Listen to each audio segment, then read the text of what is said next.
Hello, and welcome to Ms. Pam Reads Christian Content, where we are continuing in All's for the Best by T.S. Arthur.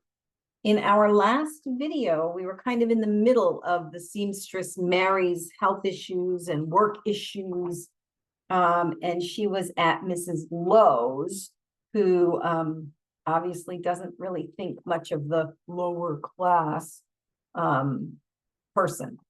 Certainly isn't being attentive to her health concerns. Okay. At 6 o'clock, Mary put up her work and taking her bonnet and shawl, went downstairs, instead intending to return home. "You're not going," said Mrs. Lowe, meeting her on the way. She spoke in some surprise. "Yes, ma'am, I'm not very well and wish to get home." "What time is it?" Mrs. Lowe drew out her watch.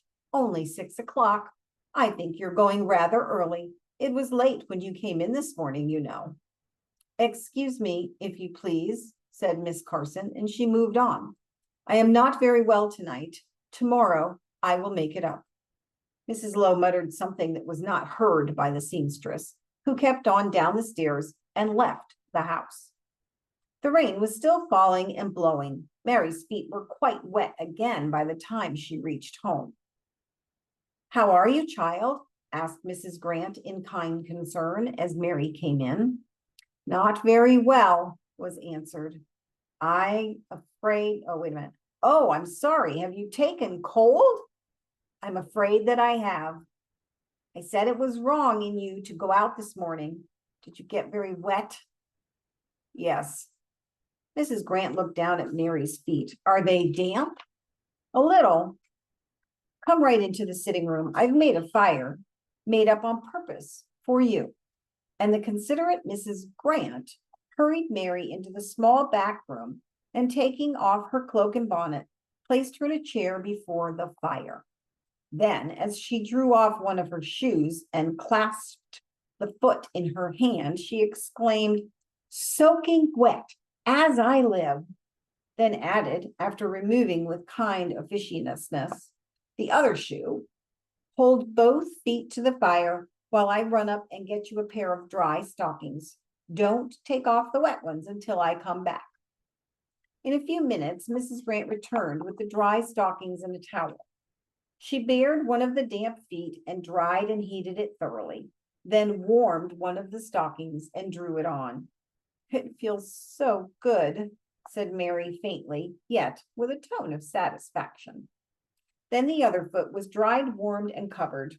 On completing this welcome service, Mrs. Grant looked more steadily into Mary's face and saw that her cheeks were flushed unnaturally and that her eyes shone with an unusual luster. She also noticed that in breathing there was an effort. "You got very wet this morning," said Mrs. Grant.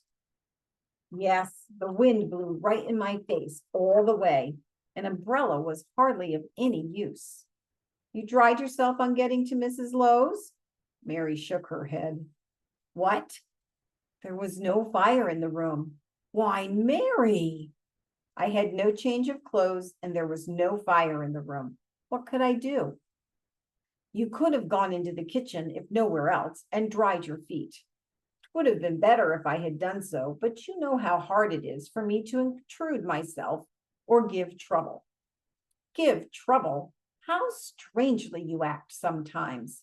Isn't life worth a little trouble to save? Mrs. Lowe should have seen to this. Didn't she notice your condition?" "I think not." "Well, it's hard to say who deserves most censure, you or she. Such trifling with health and life is a crime. What's the matter?" She observed Mary start as if from sudden pain. "I have suffered all day with an occasional sharp stitch in my side. It caught me just then." Mrs. Grant observed her more closely. While doing so, Mary coughed 2 or 3 times. The cough was tight and had a wheezing sound. "Have you coughed much?" she asked. "Not a great deal, but I'm very tight here." She lay her hand over her breast. I think," she added a few moments afterwards, "that I'll go up to my room and go to bed. I feel tired and sick." "Wait until I can get you some tea," replied Mrs. Grant. "I'll bring down a pillow and you can lie here on the sofa." "Thank you, Mrs. Grant. You are so kind and thoughtful." Miss Carson's voice shook a little. The contrast between the day's selfish indifference of Mrs. Lowe and the evening's motherly consideration of Mrs. Grant touched her. "I will lie down here for a short time. Perhaps I shall feel better after getting some warm tea. I've been chilly all day." The pillow and shawl were brought, and Mrs. Grant covered Mary as she lay upon the sofa.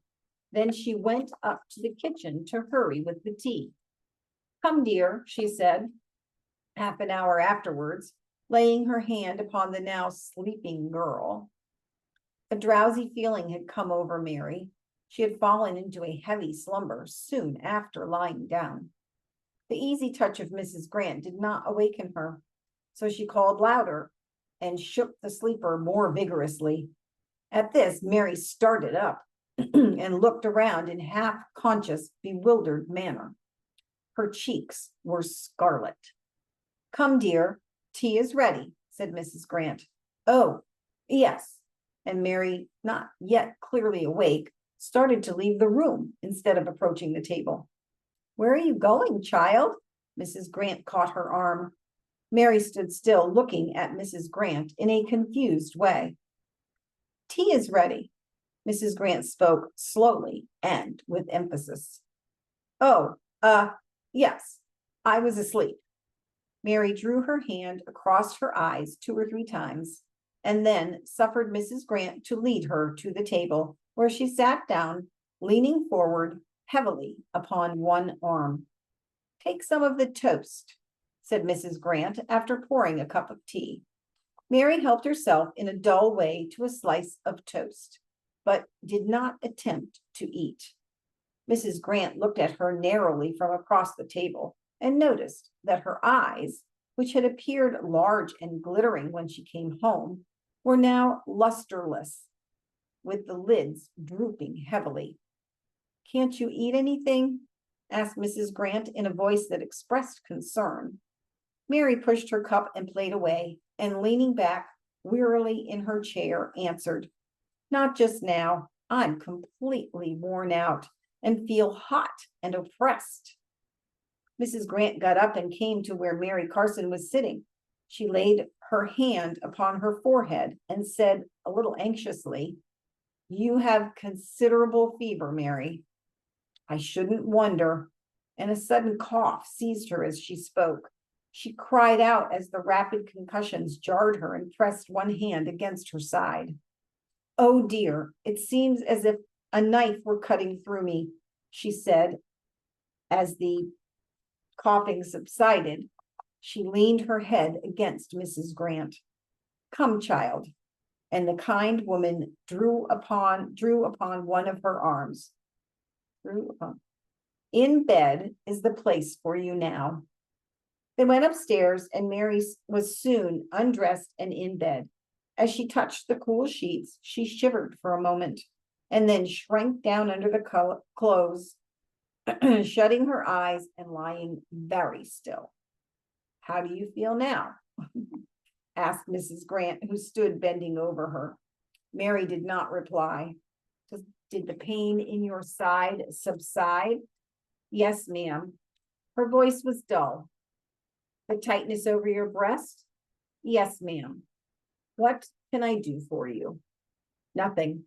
I want rest and sleep." Mrs. Grant stood for some time looking down upon Mary's red cheeks, red in clearly defined spots that made the pale forehead whiter by contrast. "Something more than sleep is wanted, I fear," she said to herself as she passed from the chamber and went downstairs. In less than half an hour she returned. A moan reached her ears as she approached the room where the sick girl lay. On entering, she found her sitting high up in bed, or rather, reclining against the pillows, which she had adjusted against the headboard. Her face, which had lost much of its redness, was pinched and had a look of distress. Her eyes turned anxiously to Mrs. Grant. "How are you now, Mary?" "Oh, I'm sick, very sick, Mrs. Grant." "Where?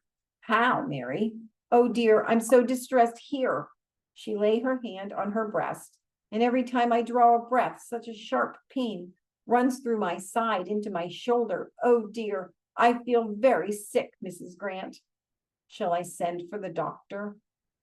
"I don't know, ma'am." And Miss Carson threw her head from side to side uneasily, almost impatiently, then cried out in pain and took a deeper inspiration than usual. Mrs. Grant left the room and, going downstairs, dispatched her servant for a physician who lived not too far distant. "It is pleurisy," said the doctor on examining the case. "A very severe attack," he said aside to Mrs. Grant. And we're going to stop there. Poor Mary, my goodness. And unfortunately, probably not unusual for the time frame that this is written in either. But we feel for Mary, and we hope in the next video she's going to get better. All right, you guys. I hope you have a blessed day, and I will see you next time.